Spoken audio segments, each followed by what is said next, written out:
Saya, AKBP Dodi Negara, insya Allah sudah memaafkan Teddy Minahasa. Sambil menangis, AKBP Dodi Negara bacakan nota pembelaan. Ucap sudah memaafkan dan tak dendam dengan Teddy Minahasa. Terdakwa kasus peredaran narkotika jenis sabu, AKBP Dodi Negara berurai air mata ketika membacakan nota pembelaan atau pleidoy dalam sidang di Pengadilan Negeri Jakarta Barat pada Rabu 5 April. Dodi yang duduk di kursi terdakwa membacakan pleidoynya yang berjudul "Tidak ada kejujuran yang sia-sia". Saya akan membacakan pleidoy pribadi saya dengan judul "Tidak ada kejujuran yang sia-sia, yang mulia". Saya begitu rapuh, tidak lagi tangguh seperti sebelumnya dalam menjalani berbagai rintangan.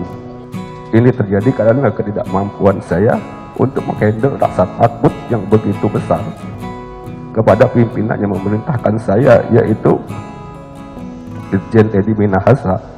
Dodi mengaku mengikuti perintah Teddy Minahasa untuk menukar barang bukti sabu dengan tawas di Mapores Metro Bukit Tinggi karena merasa takut. Ia juga merasa tertekan padahal sudah 2 kali menolak perintah tersebut. Dodi tampak tak kuasa menahan air matanya. Yang mana perintah pengisian tersebut sudah saya tolak 2 kali kepada Kapolda, namun penolakan saya tersebut sama sekali tidak dihiraukan. Dodi mengaku hanya loyal dan menuruti perintah Teddy untuk menyisikan barang bukti sabu dan menukarnya dengan tawas. Dodi pun merasa bersalah dan menyayangkan karirnya harus hancur akibat menjalani perintah pimpinan yang salah. Di dalam persidangan, SK Polres Bukit Tinggi itu pun terisak sambil membacakan pleidoy. Kepada majelis hakim, Dodi menyampaikan bahwa dia tak berniat menjual sabu hasil sitaan.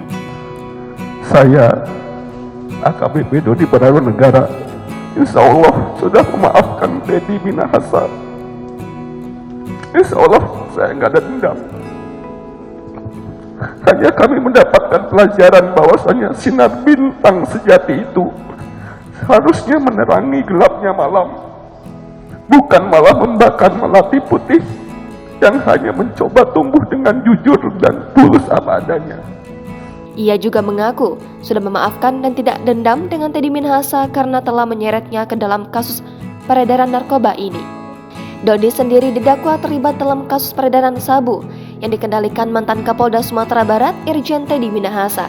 Sebelumnya, Teddy dan Dodi saling melempar tuduhan dalam pusaran kasus narkoba yang menjerat keduanya.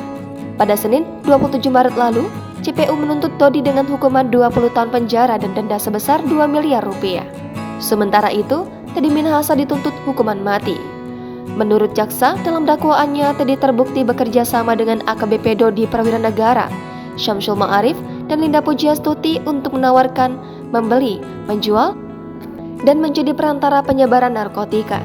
Narkotika yang dijual itu merupakan hasil penyeludupan barang sitaan seberat lebih dari 5 kg. Dalam persidangan, tertangkap bahwa Teddy meminta AKBP Dodi mengambil sabu itu dari Mapores Bukit Tinggi, lalu menggantinya dengan tawas. Awalnya, Dodi sempat menolak. Namun, pada akhirnya Dodi menyanggupi permintaan Teddy. Dodi kemudian memberikan sabu tersebut kepada Linda. Setelah itu, Linda menyerahkan sabu tersebut kepada Kasranto untuk kemudian dijual kepada bandar narkoba.